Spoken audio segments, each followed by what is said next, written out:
This is the Unregistered podcast, and I'm Thaddeus Russell. This is a show about ideas, people, and behaviors that are considered inappropriate, out of bounds, or beyond the pale. The things you're not supposed to talk about if you're a school teacher, a college professor, a businessman, a politician, a parent, a neighbor, or even a podcast host. These are the things you're not supposed to say or even think if you're a good liberal, a good conservative, or a good citizen. Each week, I'll interview a person who has something bad to say. They might be a journalist or a professor. They might be a porn star or a drug dealer. They might just be an ordinary person with an ordinary job who doesn't care about the rules of polite society. I'm not interested in breaking the rules just to be a troublemaker. I'm interested in people who break the rules of conventional thought and to expand the scope of what is possible to say in our society. I'm interested in people who make me think. I have 2 speaking gigs coming up soon. On November 19th, I'll be speaking in Des Moines, Iowa, and the following day, November 20th, I'll be in Chicago, speaking at the famous Beat Kitchen Club. For more information and to get your tickets, go to thaddeusrussell.com/talks. My guest this week has made a career out of asking questions you're not supposed to ask. Now, with her new book, The Problem with Everything, she's asking questions that you're not only not supposed to ask, but that might get you thrown out of polite society. This is my interview with Meghan Daum.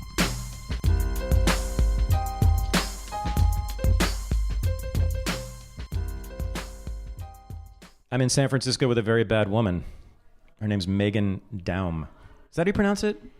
Yeah, there's a long story about the pronunciation of my name, so we can... Enough about you. Back to me. That's door number 1, so that's... So you're a bad woman because, like me, you left the church. Or maybe you're still in... Have you left the church, or are you still in it and considering leaving? Do you have one foot out the door? What's going on? My argument would be that I was never in church, but I'm getting resistance to that premise. I think that I have like a little toe in the church, and it's making me sad to have to completely step out. That's what I feel when I read you and I listen to you talk. There's some regret, but you feel, it seems like your mind is pulling you out the door of the church, but there's maybe part of your heart that wants to keep you there. It feels disingenuous to talk about it in those terms. I think that's part of it. It feels almost, it feels a little bit like it's hyperbolic or something. Not that you're being hyperbolic, but I feel like framing it that way maybe makes it sound more dramatic than it is. But then maybe I'm naive and diminishing this somehow. Which part would be too dramatic? Calling it a church? Like, oh, well, I was so much in this ideological corner, and I have made some grand gesture to leave it. I don't think I was I think I was always somebody who just was interested in the gulf between what people were thinking and feeling and what they thought they were supposed to think and feel. Myself being, case number 1. So I don't know that qualifies as being in a church. I certainly have friends that I guess would belong to this theoretical congregation. Yeah. And so by, maybe socially I was affiliated with this group. So many in the audience will have no idea what we're talking about so far. No, this is a great start. So that's what I like to do, to confuse the audience, make it completely ambiguous. They're already like, I'm going to listen to the Daily now. I'm going to switch right over. Exactly. Oh God, that hurt me. We got it. I'm just criticizing myself. That cut deep. To lose audience to the New York Times, that's the end for me. So the church that I'm referring to is the church, I guess we could call it, of modern liberalism and I suppose feminism as well. Yeah, although now it's progressivism. Sure. We used to think of it as liberalism. I still think of myself as a liberal, but I've been told that's no longer accurate. That's what I mean. That's like, it's like my father was born into the Mormon church. His father was a Mormon minister. And he and his siblings, even though they don't attend the church and they're really not part of it, they still consider themselves to be ethnically Mormon or culturally Mormon. They still refer to themselves and think of themselves as Mormon. They still have sort of an allegiance. Right. That's what I was getting at. Yeah. Even though they know it's all bullshit. Yeah. part of their heart is still there because that's literally where they were born. Yeah, it's comforting. Otherwise, it's alienating. We all crave affiliation. So I completely cut all ties to the church years ago, and I don't know if I would recommend it. Cutting ties? Yeah, entirely. Like really just walking out the door entirely. There are certainly consequences, right? They don't let you go freely. It's kind of like Scientology. They're going to follow you and harass you and make it very uncomfortable on your way out the door. You've already experienced this, haven't you? Well, maybe you know more than I do. I don't really check my Twitter notifications. I don't know. You haven't gotten the rage yet? But I've been getting rage my whole career. Sure. I mean, I've been getting rage for 25 years. So it doesn't really feel that different. Okay. Especially because I don't have social media on my phone. So I only notice it when I actually go. I have to make a point of looking. Okay. So let's broaden the lens and try to orient the audience before they're completely engulfed in the New York Times. So you still do, but I guess have always, at least in your adult life, considered yourself to be a liberal? Yeah, well, my parents were liberals. My parents were union, very pro-union. My father grew up. They both are from Southern Illinois, coal country. So is my family, my mother's family. They're really? all from Bellflower, Illinois, Southern Illinois. It's a tiny little town near Springfield. Are you thinking it's Bellflower? Yes. Not okay. Yeah, my mother's from Carbondale. Yes. And my father's from Centralia. Close by. Yep. Okay. And we just got back from Centralia because we brought my father's ashes back to the family plot. Arguably the most racist place in the United States historically, Southern Illinois. Yeah, because it's the South. Yes, yeah, it's sort of South plus. It's like yes. had the highest. I think it had the highest number of Klan members among any states or any regions in the country for a long time. Well, congratulations on that. Thank you. You came out of there. Well, my parents rebelled from growing up there by aligning themselves with academia, sort of. So they were very liberal, and I just grew up assuming that you were a Democrat and you believed in all these things, and that was how it was. So and I don't think their parents were particularly political one way or the other. I'm gonna guess something. There were pictures of John F. Kennedy in your house. No. Franklin Roosevelt. No, there were just like framed New York Philharmonic posters. That was the vibe. So they're music people. Yes, and that's something I've written about. I see. Music was their bag. Okay, so politics wasn't their the Democratic Party wasn't their primary identification. No, right? No. But my father loved Carter. I remember they were really upset when Reagan won. I remember that moment of watching Walter Cronkite announce that Reagan had won in a landslide, and I just remember my parents being just struck and really sad and explaining to me how sad this was. It's funny you say that because in November of 2016, I was one of the few people who remembered. I was in the Bay Area when Reagan was elected, and it was as if the apocalypse was upon us. Right. So the stuff with Trump is certainly more intense, but it's not completely different. It's not unprecedented. Yeah, it's not unprecedented, so to speak. Okay. Yeah. Okay, Dad. So then, all right, so you've been a liberal your whole damn life and a feminist, right? You still identify? Yes. You identify as such? Yeah, I grew up literally right alongside second wave feminism. So I was born in 1970. I was 3 years old when abortion became legal. My mother, I remember sitting with her on the Capitol steps when she was out there rallying for the ERA. I remember 1982 learning that the Equal Rights Amendment was dead. My mother being very sad about that. And she was very much a second wave feminist. And I always thought of myself as a feminist, and it was interesting. And then we got into the early aughts, the late 90s, early aughts, it was very unfashionable to say you were a feminist. Mm-hmm. You had all those celebrities saying, I'm not a feminist, and I remember thinking that was kind of silly. But now we've come like full circle, and the word has no meaning whatsoever. Yeah. It's like a, Forever 21. It's like a brand or something. Yeah. Let's get back to that later. That's a really interesting question. So back to the biography. So it's downstate Illinois, No, I did not grow up there. Oh, they're no, from my there. parents are from Southern Illinois. I'm sorry. I was born in Palo Alto. I was born in the Bay Area. Oh. And I grew up, my father, he was kind of in academia for a while. So we lived in Austin, Texas, till I was about 9. And then we moved to suburban New Jersey. So very vanilla from that point on. Mm-hmm. Okay. And you became a journalist, obviously, and an author. And you've been doing that for decades as a liberal and a feminist. And then something happened. Well, yeah, I would say about, what are we now, 2019? What was it, 4 years ago? Around 2015, I started noticing that people I'd always assumed I was on the same page with, sort of ideologically, were just seeing the world really differently. I was getting in arguments with friends, other women, about how oppressed women were or were not.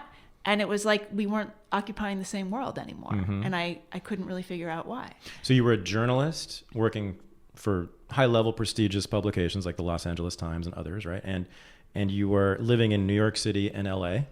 So in 2015, I was living in Los Angeles. That I was getting, I separated from my husband at that time. So I moved from Los Angeles, where I had lived for a long time, to New York, where I had lived in the 90s. I lived there all during my 20s. And was I a journalist? I do think of myself as a journalist, but I really started off, well, primarily I am an essayist. Okay. I am not like a political wonk. I certainly do reporting, but I don't think of myself as a reporter, by any, in any serious way. But no, but to answer your question,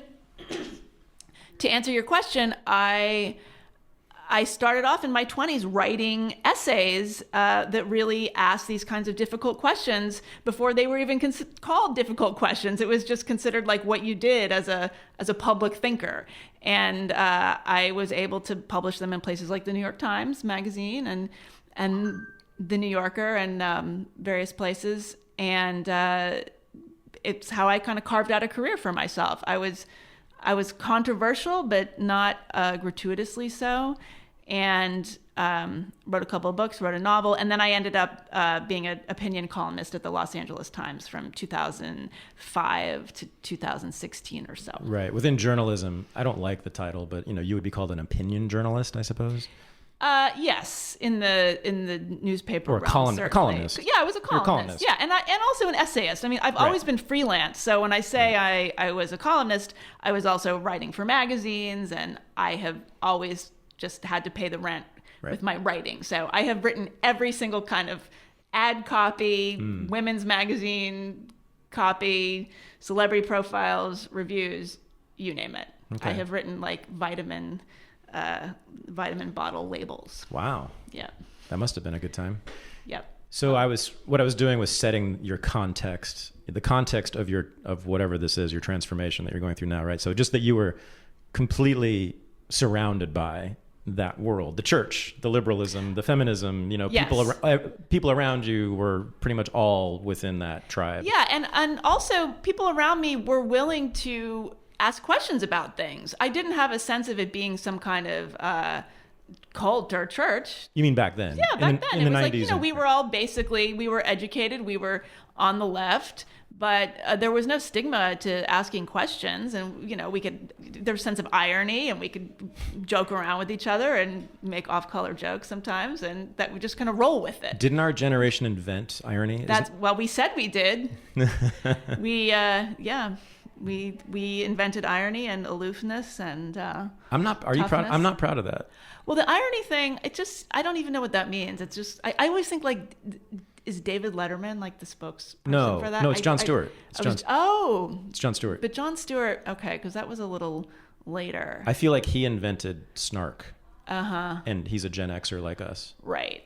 And our generation loved him more than anyone and adopted his style. Yeah. And I think he's primarily responsible for that. And I think he's primarily responsible for Trump winning. Going off the air. I think if he had stayed on the air, he would have kept people informed more. Possible. Yeah. Yeah. Okay, so tell me, so you come along to about 20, what did you say, 14? 15? Yeah. What happened in 2015? Well, For one thing, I didn't get officially divorced for a few years later, but I split up with my husband, who had been, for all of our problems, my intellectual ally. We were always on the same page. We felt that we saw the world the same way. We just had endless conversations about what I now call the problem with everything. You know, this the topic that you're always sort of chewing on about what's wrong with the world. So I didn't have him, and I found myself living alone again for the first time in several years. And at the same time, a lot of the conversation around women was starting to be premised on this idea that women were an underclass, that somehow we were under the thumb of this patriarchy. And I had certainly never felt that as a woman growing up in the 70s and the 80s. If anything, the women were doing better than men. So I felt alienated from that discussion, and I was just sort of alone generally.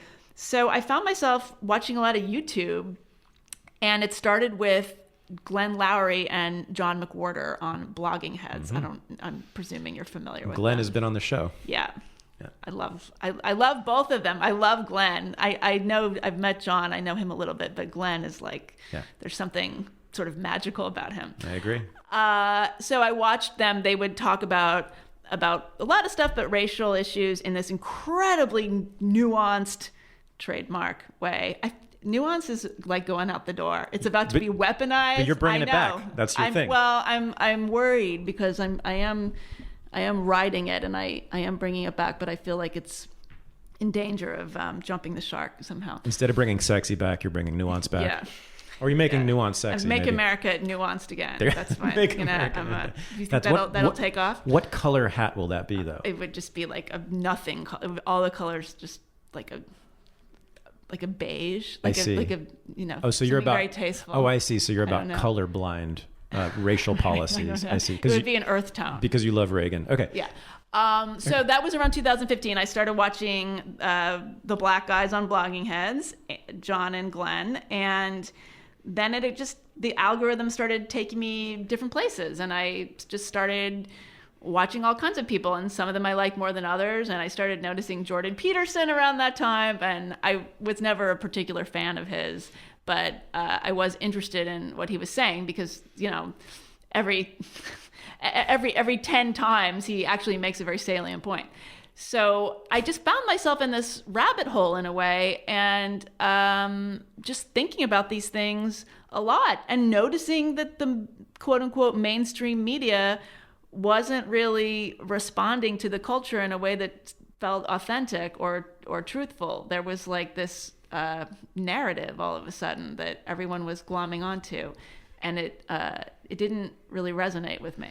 Now, you've written about your marriage. Yeah, a lot of the stuff in the book. I mean, yeah, the book is it takes a memoiristic framework. It starts when I was young and growing up. But yeah, I do talk about this issue of losing my intellectual ally. I don't go into great detail about my marriage, but it's certainly in there. Well, the question I had was the political shift in you, or whatever was going on with you politically, the cause or the consequence of my divorce? Of the divorce.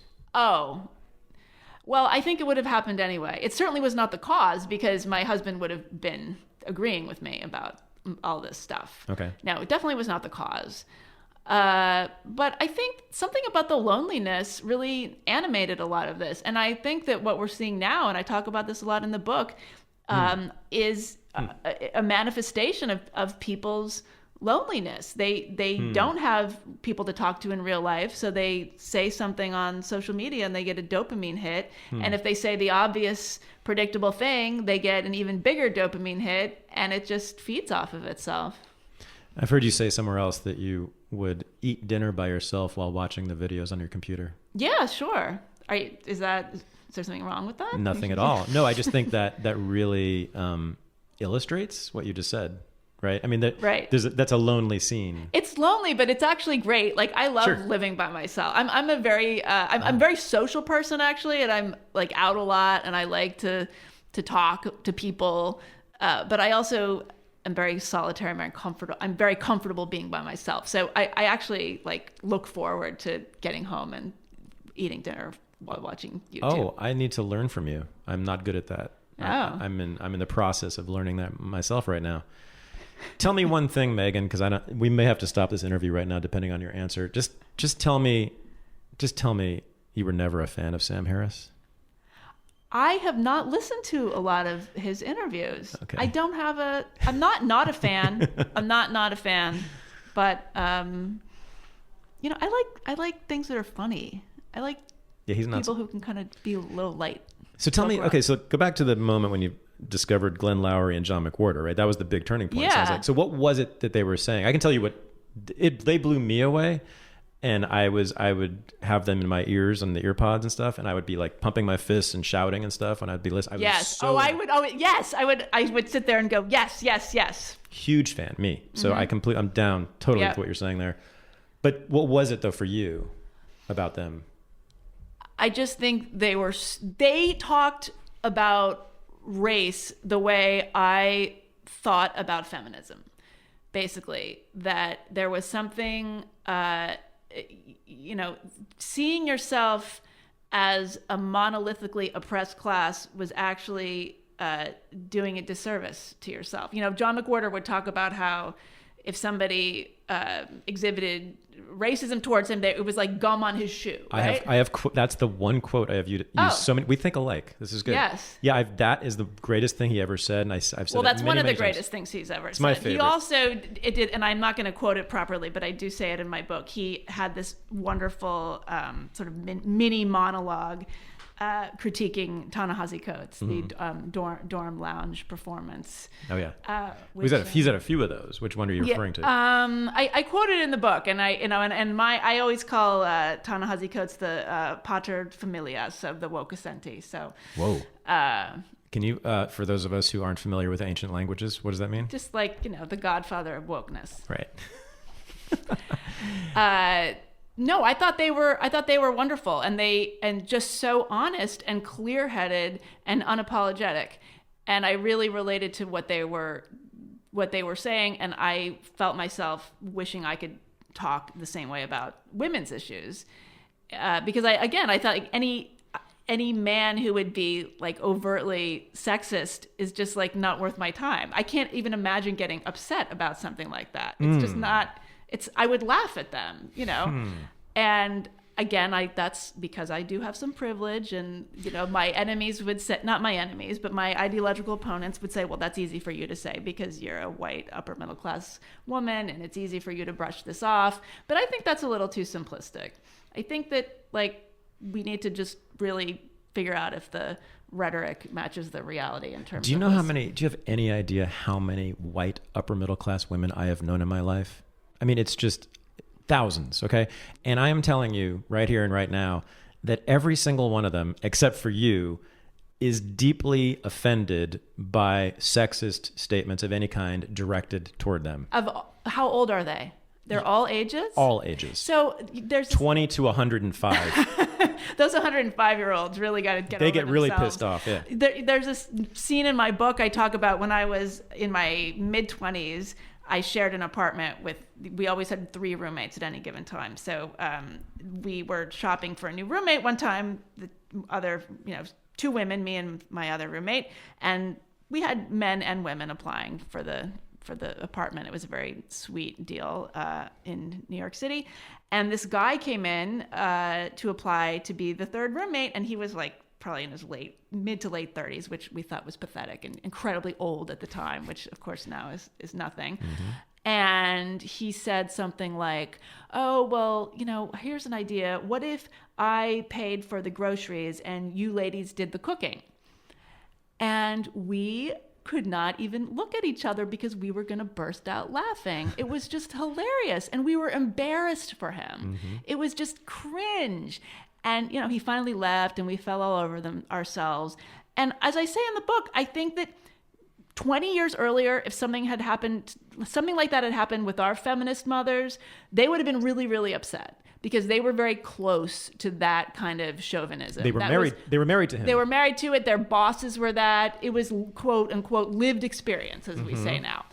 20 years later, I think you'd have a lot of these young feminists going straight to their Tumblr accounts and recalling the whole interaction and how grievous it was and wounding and, hashtag men are trash, this sort of thing. But we were in the sweet spot of being in our mid-20s and the mid-90s, and we had no insecurity about ourselves. We were so clearly superior to this guy. Mm-hmm. It wasn't even a thought. Right.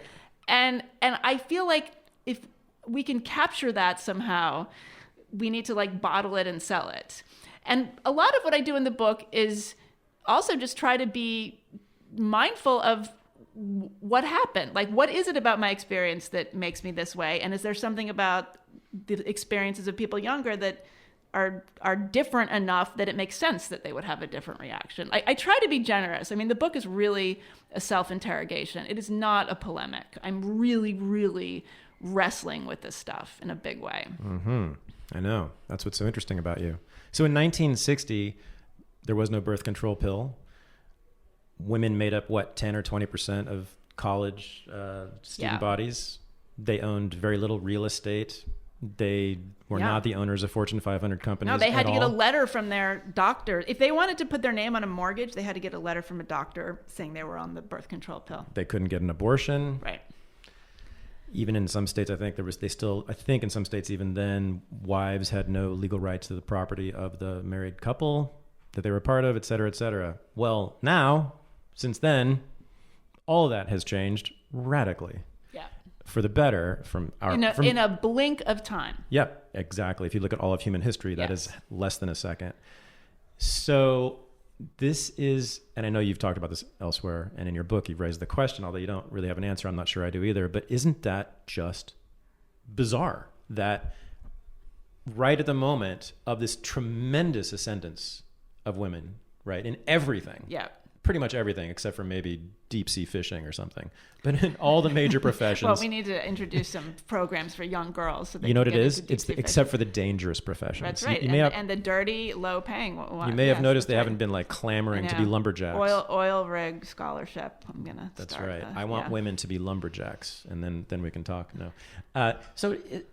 Why is this happening? Why on earth now? Yeah, I mean, it's incredible. I don't think it's any accident, actually, that it's happening. You look back at the late 80s, the early 90s, remember all the satanic preschool hysterias and this idea suddenly that children were not safe. You had the high-profile kidnappings. You had the kids on the milk cartons. There was suddenly this sense that the world was very perilous for children.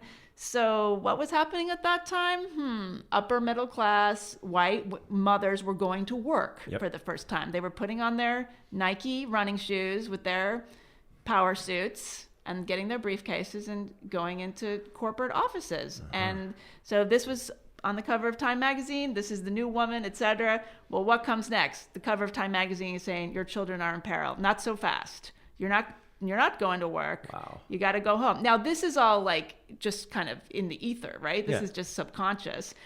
And I don't think it was men saying your children are not safe. It was women saying it to themselves and saying it to other women.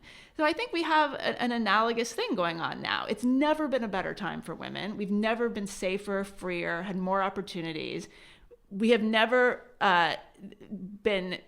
we are doing so much better than men in almost all possible ways, unless you're talking about heads of Fortune 500 companies and men in Congress.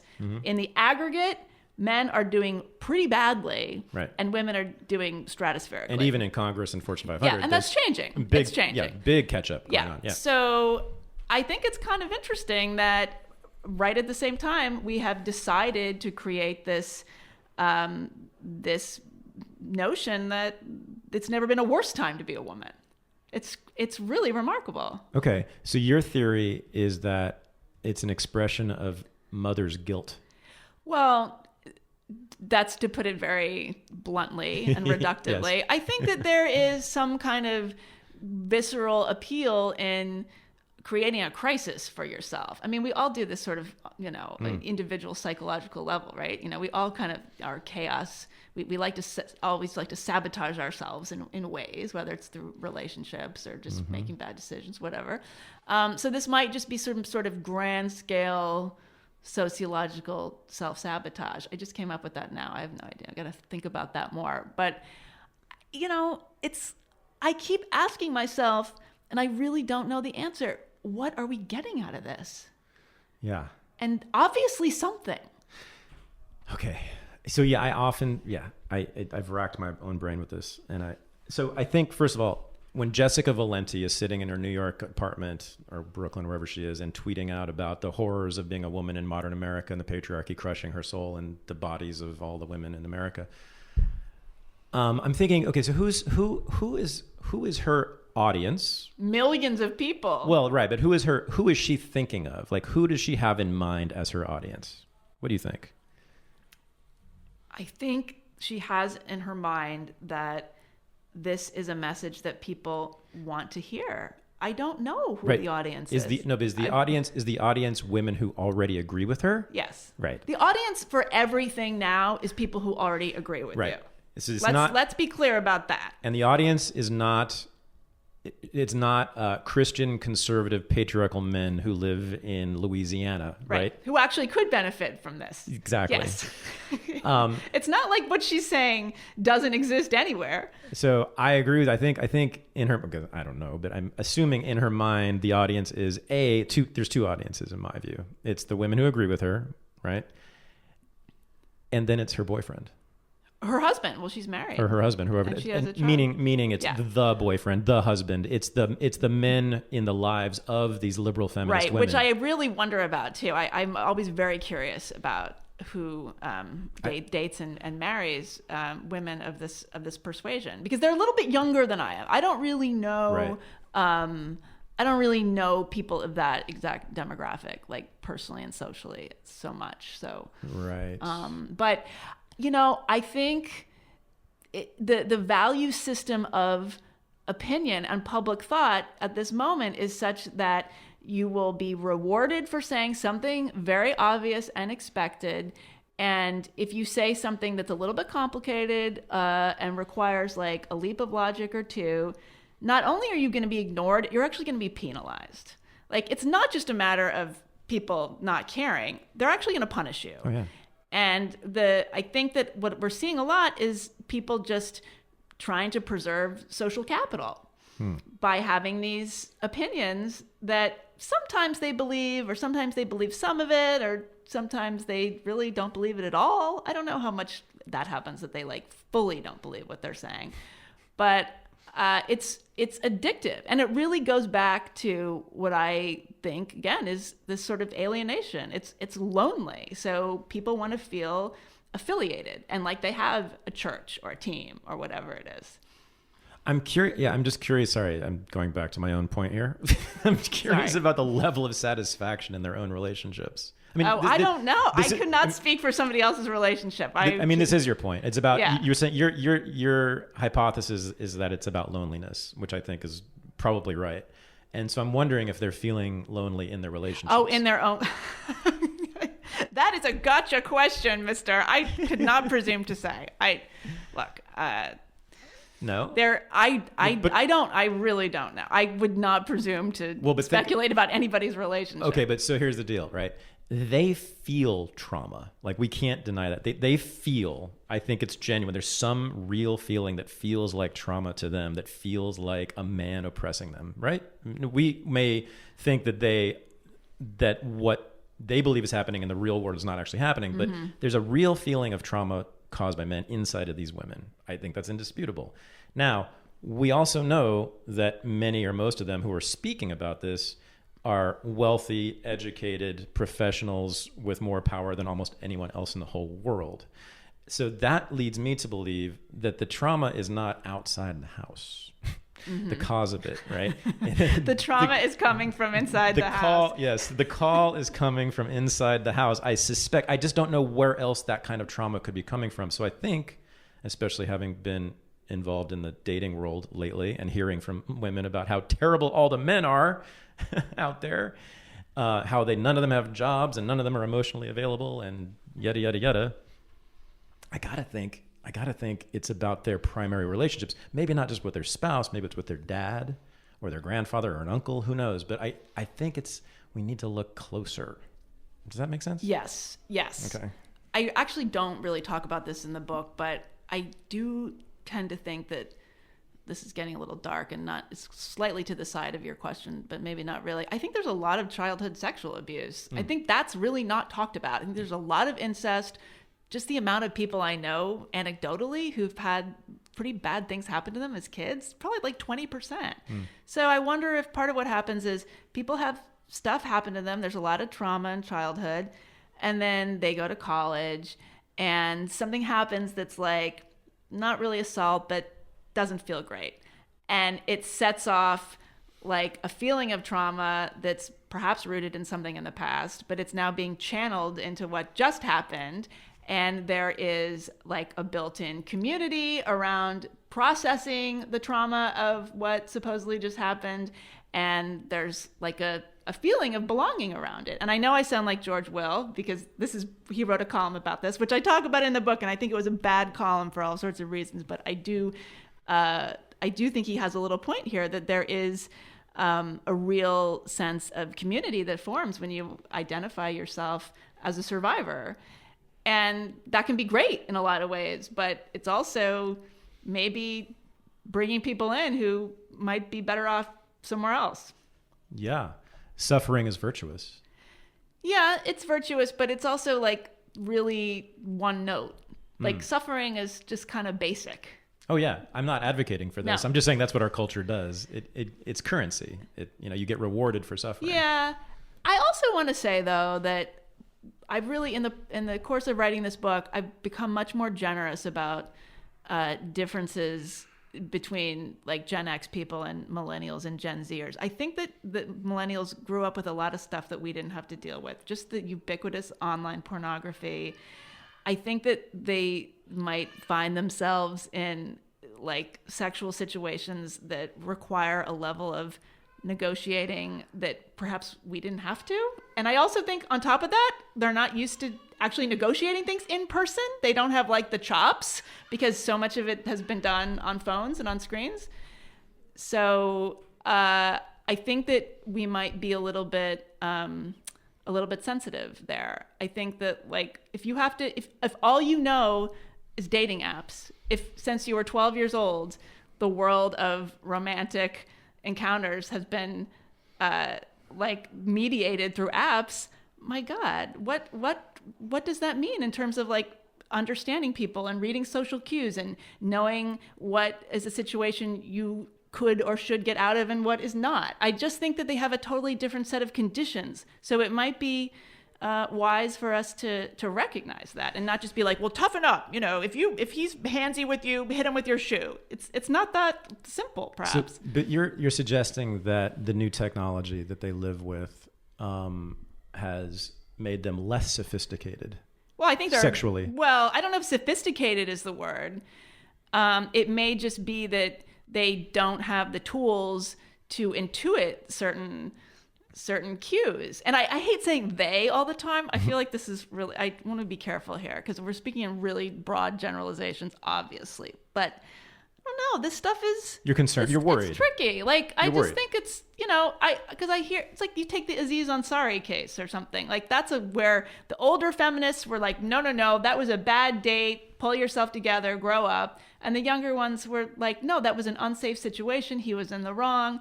And I wonder there if it were me, I think that I would, just growing up before technology, I think I might be able to like sense what was going on in a more intuitive way. I don't know. I'm just like thinking out loud here. I'm not making any pronouncement. You just changed my mind. Really? I think they might be less sophisticated because yes, you're right. That's the way they respond. But they're more sophisticated in other ways. Yeah. So, but I think you're right about, well, okay, I take back the less sophisticated. I think they just have different definitions of things like trauma. Yeah, right. Well, yes. And assault. And assault yes. and rape and all of it, right? Yeah. But language evolves. John McWhorter would tell you that. Language evolves. So maybe we're being dinosaurs. So maybe, yeah, I mean, gosh, I don't know. Back to feminism. I have another idea. I want to throw it by you, see what you do with it. About why this is happening now. So I made that joke about how women are not clamoring to be lumberjacks, right? And we know the good old men's rights activists have told us, and I think this is an amazing point on their part, that, you know, sexism has damaged both women and men historically, right? That men Absolutely. have been consigned to the worst, most dangerous jobs in the world. Not to mention they're the ones who get conscripted to fight in these awful wars, not Right. women.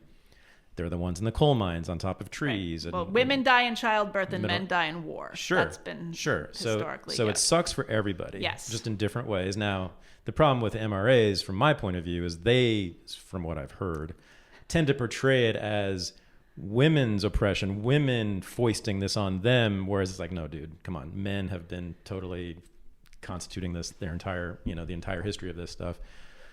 But it is nonetheless true that these jobs that men have had are dangerous, difficult, stressful. And I think what happened was that women, once they got into those jobs, found out that they weren't so fun. It's having power. Men have had the power in this society. There's no doubt about it. What I think a lot of women have learned of late is that having power sucks. Are you talking about, obviously you're talking about more than physical power. So say more about that. Being president of the United States. Oh, that's a bad job. I always thought the job was beneath Barack Obama. That was always my feeling about that. I don't think that, but I do think being president sucks. Okay. Being a CEO sucks. I'm a CEO of a very tiny, tiny company. Yeah. It's hard as hell. Yeah.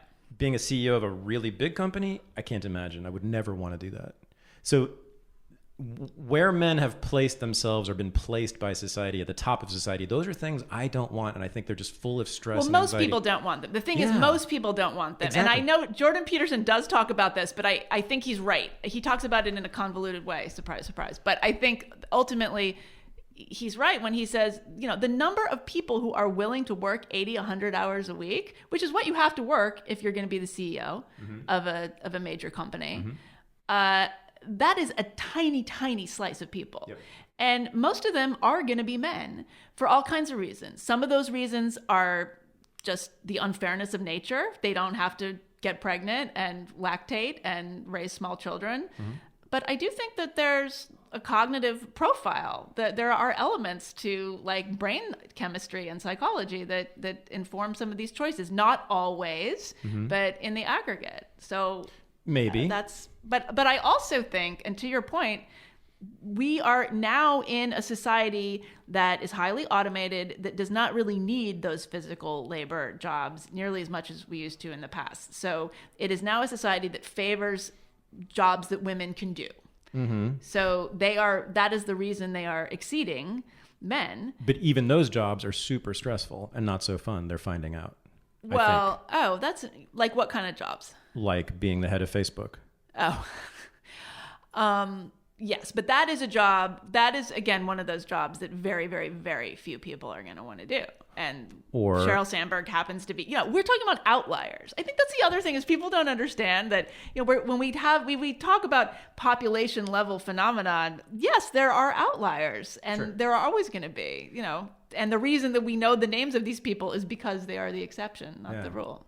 I'm just thinking of Betty Friedan, The Feminine Mystique, which was published in 1961 or 2. It was definitely early 60s, I know that. And the major argument in that book is that women must, in order to become fully realized adult human beings, they must enter all of the professions previously monopolized by men. Yeah. And she lists them. She's talking about corporate, the heads of corporations. She's talking about government agencies. There should be a quota system. She just wanted more women in doing what men were doing. Right. And that's what she got. That's what they got. And I think that once they got there, they're like, oh, damn, it's not so fun up here. Well, no, I think that's true. Okay. And in countries where the women have the most, in Scandinavia, famously, there are fewer women in those male-dominated professions. The freer the women are, the freer they are to choose other things. Yeah. But yeah, I talk a lot in the book about growing up in the 70s. Remember Free to Be You and Me? Yep. And that was this record Marlo Thomas put out. It had all these celebrities, Alan Alda and Rosie Greer, talking about how boys could have dolls and girls could be plumbers. And that was like the thing of the 70s. We were all going to be, it was going to be equality of opportunity and equality of outcome. Yeah. But no, that didn't really pan out. Yeah. Yeah. But I think, so yeah. And then, so you've got a job, you got a high pressure, high stress job. You're a woman. Men, meanwhile, are falling away by almost every measurement. You know, they're not in college, they're not going to college, they're less employed, et cetera, et cetera. So men are making less money, they're less educated, they're less interesting. They have fewer people to date. And they have, right. And That's so right. I can imagine, so as a woman, a professional woman, you're working your ass off, you have all this stress from work, and then the dating pool is pretty lame. Yeah. I can imagine some inner turmoil there. Yeah, the hyper-assorted mating. I mean, that's not something I really talk about in the book, but I find it fascinating. And I think that, yeah, if you're in your 20s or 30s and the stakes are high and you want to have kids and you want some semblance of heteronormative traditional family, that's got to be pretty frustrating. I can imagine. Yeah, so I think we've explained why it's happening now. I think we've had several Very theories. good. I think it's pretty good, yeah. All right, so you still call yourself a feminist, though. I do. I'm not going to give it up. We'll define it. It just means that there should be equal opportunities for men and women. Not, women and men should have equal rights, equal respect. It's pretty simple. Equity, feminism, whatever you want to call it. As opposed to? I mean, there's all sorts of silly terms for this. Gender feminism. What do they call it? I don't know. Yeah. As opposed to women are somehow morally superior, or that women need to be sort of affirmative actioned into the corridors of power somehow. I think we'll get there. We are getting there. Okay. But again, it's been a blink of time. Can you imagine? It's like barely our lifetime. 50 years ago, 60 years ago, women had absolutely no control over their lives. And men didn't really either. When women have no control over their lives, men don't really either. Women can't control their reproduction. Guess who's also screwed? Men. And we have come so far in so little time. And I think it's really amazing that people don't see that. There's a lack of perspective here. It's been like incredibly fast progress. Mm-hmm. I don't quite yet believe you when you say that you cannot be offended by sexism. The example you cited was this douchebag 30-something dude decades ago. I don't know that he was a douchebag. I just think he was a loser. See, that's the difference. That's the difference. You're splitting hairs there. But no. I don't know what the difference is. Douchebag is higher than loser. What's like the taxonomy of this? Yeah, exactly. Douchebag, loser, tool. Tool would be under loser. Oh, yeah? I don't know. This is the hierarchy of bad men. But, so he had no power over you at all. In fact, you had all the power. We had the power. Yeah, you had all the power. Interviewing him. Yes. Structurally, you had all the power. Yes. Real New York real estate. Totally. The ultimate structural power system. Now, you've also been a freelancer, so you haven't worked in an office, right? You haven't been on staff with a real boss ever, really. I mean, not in your. Yes, I talk about this in the book. I do have my experience professionally is pretty limited. I did work in a job, but it was a female-dominated office. Yeah. So yes. Okay. True. So let's think about this. So you're a freelancer. You get a staff job at the New Yorker, and David Remnick on your first day there says, "Meghan, I want you to cover women's issues," right? Well, I'm not sure that would happen unless I specifically was hired to do that. But I take your point. To be clear, I'm not saying that sexism doesn't happen. I'm saying that... No, would you be pissed off? Would I be pissed? Would you be upset? Would you feel oppressed? If I was... Would I feel oppressed? I would. I guess I would feel annoyed. However, I would also ask myself why I'm being asked this. Is it because that's what I have written up until now? I'm very guilty of that. Frankly, in terms of my career, it's not sexism that has put me in corners, it's classism. I didn't have the money to take on the sorts of assignments that might have been like a little cooler. I wrote for women's magazines. I wrote for glossy magazines because they paid. I did anything for money to support myself. I did not have family money. I did not have another job. I would have loved to be writing for the Paris Review and all those sorts of places, but I didn't have the independent resources financially to do that. So if I was hired and they said, well, now you're going to cover women's issues, depending on how old I was or how far along in my career, I would probably just try to prove my mettle doing something else rather than make a stink about it. But that's a function of my age. Okay. Yeah. What if once you got that job and you were writing these columns about women's issues for the New Yorker, and there are people who do this, by the way. So I know. And Malcolm Gladwell is a couple of cubicles down. I know he doesn't actually work there, but whatever. He's on staff. A couple of cubicles down, and every day Malcolm Gladwell makes a comment about your jeans that you're wearing and how he likes them, and he would like for you to wear them more often to the office. What would you... Is Malcolm Gladwell a euphemism for Leon Wieseltier? Yes. Is that what you're getting at? Yes. Yeah. Yes, exactly. He's a euphemism for anybody, right? I guess I would say I would probably try... It's an awkward situation. I'm not saying this is like something that should be blown off. I probably would try to make a joke out of it. I would probably try to dismiss it. For me personally, it would take a lot for me to go to an HR person, but I think you should go to an HR person if you're being harassed at work.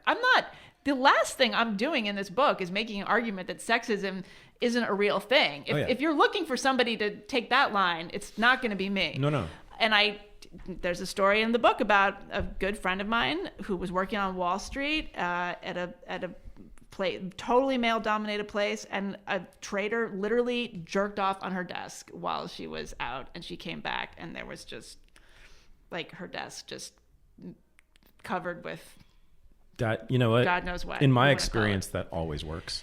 Yeah, so she's married to him now, and I went to their wedding. I'm sure. It was beautiful. It was Wow.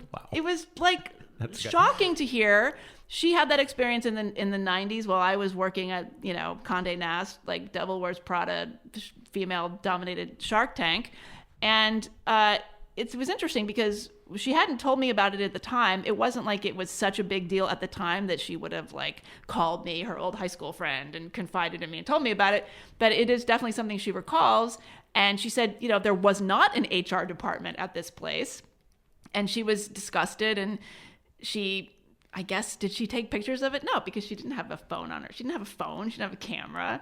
She told another colleague, and he said something like, "Ugh, that's gross. Just switch chairs and move on." Like, I always thought that should be like the new keep calm and carry on site. Like, just switch chairs and move on. Because I guess he had like gone all over her chair. When there's semen all over your desk, that's what you do. Yes. But she did not... she didn't. It's funny because when she relayed the story to me, she wasn't angry at the guy. She felt sorry for him. She said, he was really, really paranoid. He was really insecure. He was a traitor. He was constantly afraid he was going to lose his job. There's incredibly high stress jobs, and he had like a lot of problems. And she just felt that he was pathetic. Mm-hmm. And obviously she was not in physical danger. It was not something where like she had absolutely no power. So I want to be clear about that. I just think that too often we assign men power that they don't even have. It's like this punching up versus punching down idea. Right. And we're punching up to men because we're assuming that that's okay to do because they naturally have more power than we do. Well, that's not always true. And by making that assumption, we're actually handing it to them, which is completely misguided. Mm-hmm. Yeah. It's about perceived harm, I suppose. Perceived harm of oneself. How much have I been harmed by this thing that just happened? Yeah. And again, I would be really curious where this comes from, because I am not saying that they don't actually feel this way. They do. People do feel that way. Sure. And there's like a constellation of theories as to why that may be, but I don't know for sure. I mean, yeah. So you can, right. I'm just thinking about what a man's reaction would be, and the other, if it turned around, right? If a woman did something like that to a man, right? I mean, most men there would be some there, even no matter how gross it is. It would be very impressive on the woman's part. Let's put it that way. Well, there would be that. So yes, that adds to the flattery, is what I'm getting at. I don't think many men would feel harmed or damaged. They might feel like grossed out, creeped out, like they don't want to be around this weird chick, but like they wouldn't feel harmed by it. No, but is that actually a form of toxic masculinity, that they're not allowed to feel harmed? That would be the argument. Would it? That's a sure. That would, yeah. Bad because argument. You could say toxic masculinity harms women, but it also harms men. That's a pretty standard line of thinking. So, wait, because when a woman comes all over my desk, I'm supposed to feel harmed by it? You're supposed to feel that would you be should better? Shake it off. You're supposed to feel that it's no big deal. No, but you're saying that feminists would tell me that I should feel harmed by that. A more sophisticated feminist line would be that is a form of toxic masculinity. You're not allowed to show your feelings. This goes back to free to be you and me. It's all right to cry, right? All that stuff. They Alan were Alda singing back then. Being a sensitive man, he pioneered that in the 1970s. Yeah. So, I don't want to pretend that these things aren't complex. We can give them their due complexity, but I don't really see what we're getting out of it when we are just assuming that men are this monolithic control center. Yeah, I mean that's I've made this argument publicly before, and you and I talked about this before we started rolling. I find that the politics of modern feminism or contemporary feminism put men at the center, ironically, and they make men the determinants, the prime determinants of women's lives. The sun that they're revolving around. That's right. Which I find to be quite ironic. And I find that means to me that they are actually the opposite of feminists. And they will say that there's so much structural power that men retain that there's just no choice but to be in that position. That they're going to say that is just in place, and to pretend it's otherwise is to be naive and dismissing real power dynamics. Right. And I would say that that's true in some cases, but power is fluid. Power is shifting around all the time. Like there could be a moment in this conversation where I have more power than you do for whatever reason. Sure. And then 3 seconds later, it could completely turn around. Yep. And I just think that, again, we think in such simplistic terms about things like power and harm and victimization. And these are like really complicated, ever-changing ideas. You know why? Why? Because we're a Christian society, fundamentally. Puritanical? I think, no, it's the Manichaeanism of it. Black, white, God, devil, this is out of my element. You just have the power now. You took the power from me because I don't know what that is. That was the whole point. When you opened the door, I walked right in as a man would. I'm shrinking myself. I have to be the alpha. I got to be the alpha here. I'm sorry. Sweetie. It's your show. Okay, honey, just you calm down. Right, sorry. Do you just relax? Do I look fat? Okay. Look, the jeans are fine. Just you want to Thank you for letting me do that, by the way. Where was I? I'm actually curious about who you liked in the intellectual dark web, because what's the subtitle of your book? My Affair? Oh, that's that was your medium piece. That was your medium piece. Yes, so there was I published. I was working on this book. I was working on this book for a long time. I probably wrote 4 times as much as what's actually in this quite short book. It had many iterations. Wait, why is that? Why? Because it started off as just being about feminism. I started it before the election. I assumed Hillary Clinton would be the president, and that I was going to write this kind of manifesto. It was going to be called "You Are Not a Badass." You were so dumb for thinking that. You were like the only. I know. That was so stupid. How could you possibly have thought that Hillary would win? Because everybody in New York City voted for her. That's why. I know exactly. So at one point I had the manuscript, and there was this whole section about my watching YouTube obsessively and the intellectual dark web. And I wasn't going to publish it, but then everybody started talking about the intellectual dark web. Barry Weiss wrote a big piece in the New York Times.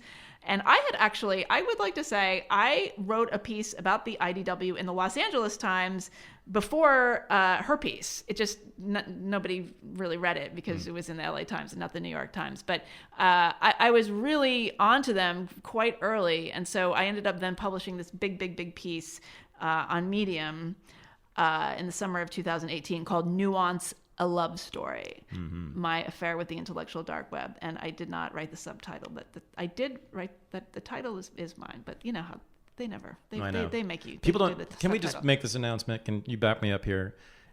People, the authors, journalists do not write the headlines. I know that doesn't make any sense, but that's just the way it is. Nor do we write the pull quotes, right? The decks or the captions. Correct. Okay. But yet we get blamed for all those Yep. things. And the worst part is when the headline writer basically distorts the argument, right? Which they all do now. Pretty much. And the Twitter headline, there's the tweet now has like the ultimate influence, right? There's the tweet and then there's the headline when you click through, and neither of those things really have any relevance to the actual piece. This is why I no longer write opinion pieces for the Daily Beast, because I got really sick of that. Oh yeah. Yep. Yes. And other places. Yeah. I just don't do that stuff anymore because it's not fun. Well. So yeah. all right. You're not a fan of Sam Harris. That's good. I'm not a fan. He's not like I'm mostly kidding there. No, but and we know you like Lynn Lowry and John McWhorter because they made the racial politics of our country analogous to the gender politics of our country. Well, I don't think they were just doing that, but they were. To me, in your mind. And they were just talking about this stuff in a way that I think really needed to be talked about. And the fact that they're Black, they can talk about it. There just aren't, so much of the conversation is like a bunch of white people talking about things, and we're skirting around it because of that. So who else do I like? I mean, it's not like there's any. I'm not a diehard fan. You like the Weinsteins? Yes. Oh yeah. I was very impressed with Brett Weinstein when the Evergreen thing happened. But mostly Harvey. Harvey Weinstein is my favorite intellectual dark web. Don't you think? Figure. I Yeah. think he's got a lot to say. He gets enough. I feel like he needs to be elevated. Yeah. I mean, if you're interested in nuance and free speech, I think we need to listen to him. He is really one of the most underrated public intellectuals of our time. And a pioneer. Yeah. Continue. So Eric and Brett you're Weinstein. You're going to use that as a drop, of course, you? That's to ruin your career. That's the whole point here. Thanks. I actually work for liberals. You work for Jessica Valenti sent me. You work for Talking Points Memo. I'm actually a soy boy feminist man. I'm here to destroy you. You're a cuck. Yeah, exactly. I liked Brett Weinstein and Heather Heying, his wife. I thought they were like really, really just very intellectually honest and not flashy, and they didn't seem to be like peddling their experiences really necessarily. I mean, they did a little bit when the thing blew up, but yeah, I like them. I like Eric Weinstein. I like, there are some of these folks that I think are a little batty, but I find endlessly entertaining. Camille Paglia, I could watch her all day. I love the conversation that she did with Jordan Peterson, and I like her conversations with Christina Hoff Sommers. So that suggests that you actually understand what Camille Paglia is saying. Well, I turn the speed down. You can do it like it's on half speed. Yes. That's how you do it, because I can't. She may as well be speaking Chinese. I don't know most of what she's talking about. Yeah. I really don't. What's really fun is to go back and watch her and Naomi Wolf and Rebecca Miller on Charlie Rose in like 1993 or something. My God. Naomi Wolf. Yes. Wow. Queen of Fabulous. the crazies. Yeah. Okay. So the Weinstein. So tell me, Brett and Heather. So I've hung out a bit with Brett. He was going to be on this show. He said he would be on this show. And then when I followed up with him, he stopped. He started ghosting me. And I'm curious. So if you ever talk to them, please ask. I've met Heather briefly. I don't know them. I have a suspicion. Oh, you don't? Okay. I mean, they know who I am, presumably. And Heather and I have been very briefly in correspondence, but we're not buddies or anything. So what is it about? What is it about their intervention that you found admirable? Their intervention in the discourse. Well, there was a real issue to talk about. they weren't just like abstracting. I think it's hard too, because you end up just hammering away at the same things over and over again. Right. I mean, you can sit there and complain about campus radicals or pronouns or whatever it is, but that was a case where there was a real concrete thing happening on the ground, and it was multidimensional, and it was sort of riveting because of that. They were just so people know, they were literally run off the campus of Evergreen State College in Washington State for saying basically the wrong things about race, essentially. Right, if that. I mean, he didn't even. Right. He didn't. It was a speech issue. Yeah, but yeah. And also, what was interesting about that was it was just not covered in the media in any sort of way. And then when it finally was, only the conservative side covered. I think the Wall Street Journal did a piece or an op-ed, and then he ended up going on Tucker Carlson, which may have been a mistake, but. That was interesting, not just for the story, but the media coverage of it. In the same way, I think the James Damore case was really interesting in terms of the media malpractice around it. At Google. Yeah, that's the Google engineer who famously wrote the memo about the diversity policy and women in coding and gender differences. Yeah, and he didn't. If you actually read that memo, it's sort of clumsily written and perhaps a little overblown, but he does not say anything even approaching what was assumed he said. And that was incredibly frustrating. Anyway, but James Damore is not in the intellectual dark web really as a primary figure. So no, I like I like Brett and Heather and Eric Weinstein, and I don't know. I'm not like a. It's not a Fish concert. I'm not like following these folks around in a van. I can't imagine anything worse than following Fish. I don't even know any of their songs. You ever listen to them? No, I don't. I couldn't tell you. It's I'd rather listen to a car accident. Would you rather be in a car accident? Probably, depending on the degree of injury. You'd rather listen to a Vitamix blender. Pretty much, yeah. Yeah. All right, so I was sent to destroy you, and we have 10 minutes left, and so I'm gonna do that now. Okay, you ready? What do you think of science, Megan? I am really bad at it because I'm a girl and I did not do well in it. The whole reason that I have had the experience I have is just because I suck at everything except writing about my life. The problem with everything is you. For sure. Loser. The problem with everything is always it's ourselves. Your lack of talent. No, I am newly interested in science. I always just assumed it was something that I sort of sucked at in high school.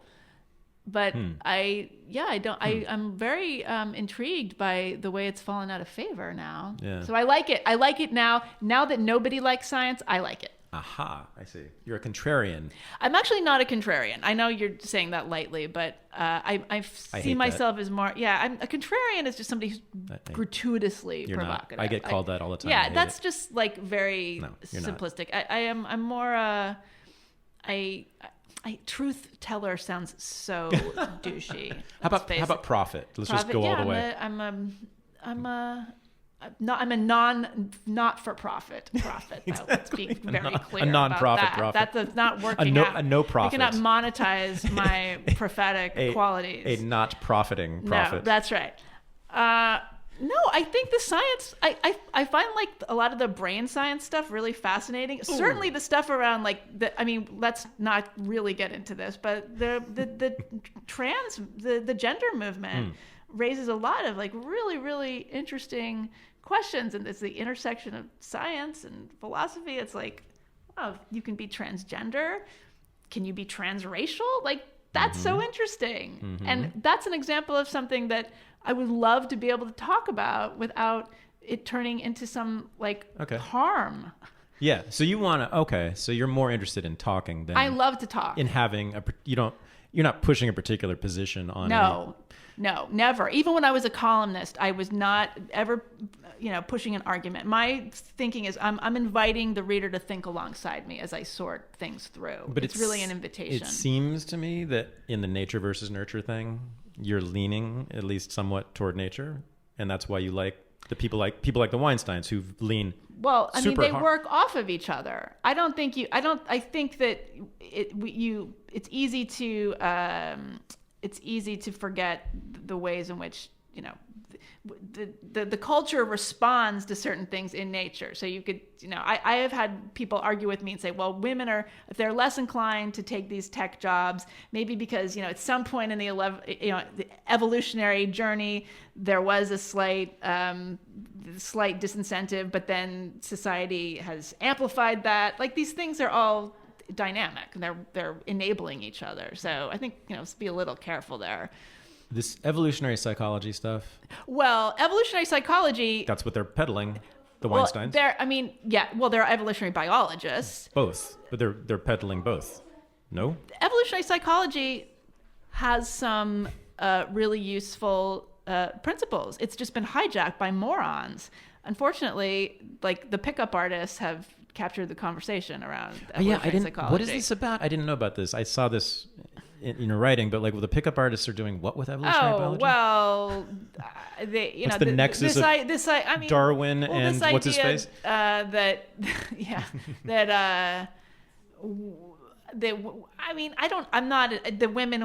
to say this wrong. That women want to be dominated, and it's evolutionary psychology is very vulnerable to misapplication by nefarious in the sources, but see, this is what's frustrating, because that doesn't mean that we should just throw the whole thing out. And this is the problem, like, around all of public discourse now, since the Trump era, it's like we're in such an emergency that we cannot afford any complexity of thought, because if we confuse anybody, or if we take more than 3 seconds to make the point, we risk letting the enemy in and misconstruing everything for ill. And so we just don't talk about anything. Mm-hmm. And that's troubling. I agree with you. I like talking. I like having conversations. And I like asking questions that you're not supposed to ask. That's kind of the point of the show, as a matter of fact. Tell us about Jordan Peterson. Pro or con, up or down, good or bad? What do you think? Give him a grade. I'm completely agnostic. Really? Here's the problem. And I've talked about this with Katie Herzog, who I know has been on your show. Yes. If you even say his name, they assume that you are a super fan. Mm-hmm. So it's kind of amazing. How does one, that's kind of brilliant marketing on his part. Like, just saying your name, you're a complete worshiper. I think that he makes some good points. I just think he gets in his own way. And I do think if you are going to be, like, speaking in public and wanting to get your ideas across, you have an obligation to make those ideas clear. Okay. And I wish he would honor that a little lack more. of clarity is his problem? Yeah, I think so. Okay. I can't imagine that all those people who follow him really understand what he's saying. Like, are you trying to tell me they haven't read all of Jung's work? Are you kidding me?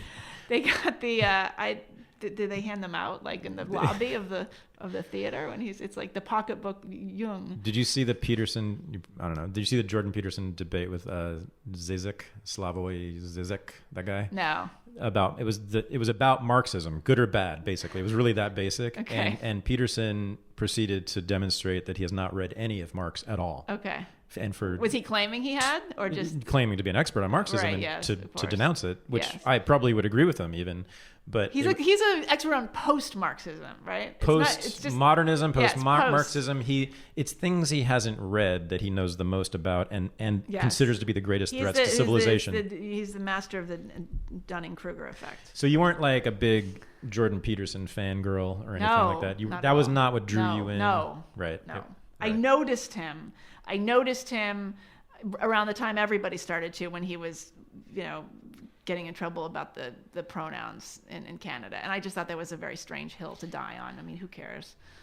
But you do want women to be less sensitive, less vulnerable, feel less insecure, feel more secure, the way that you did in that apartment in New York City when you were going to rent to whatever he was, Tool. I want us to see ourselves as people. I think everybody should. I want all of us to just, like, stop hiding behind these sort of branded notions of ourselves. I don't. It's like what is it, George Carlin? Like, men are from Earth, women are from Earth. Deal with it. Like, that's kind of where I'm at with that.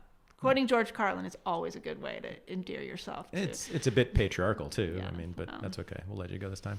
So, all right. So what do you see coming down? Like where is this going to go? I mean, what are you worried about? Like, what's the danger here? What's the worst thing that could happen? What's the big deal? The worst thing that could happen is, well, if we somehow impeach Trump, but he stays in office and he is so martyred and lionized that this continues on.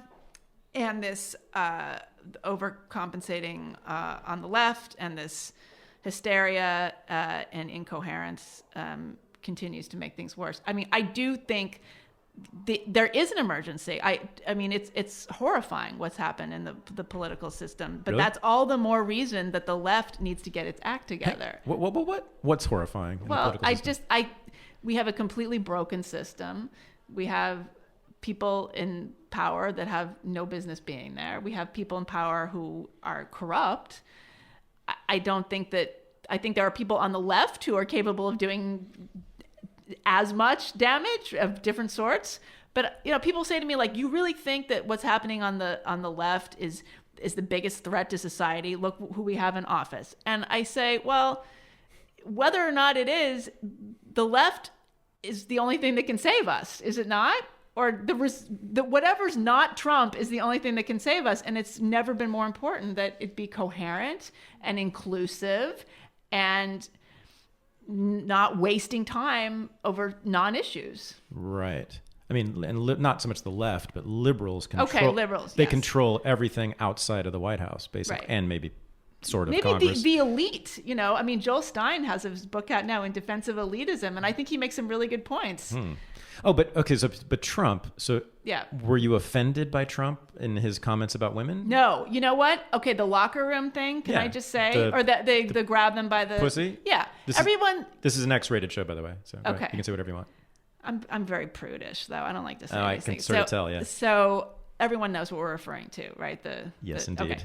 And then people said, well, that's locker room talk. And then other people said, no, no one talks like that in my locker room.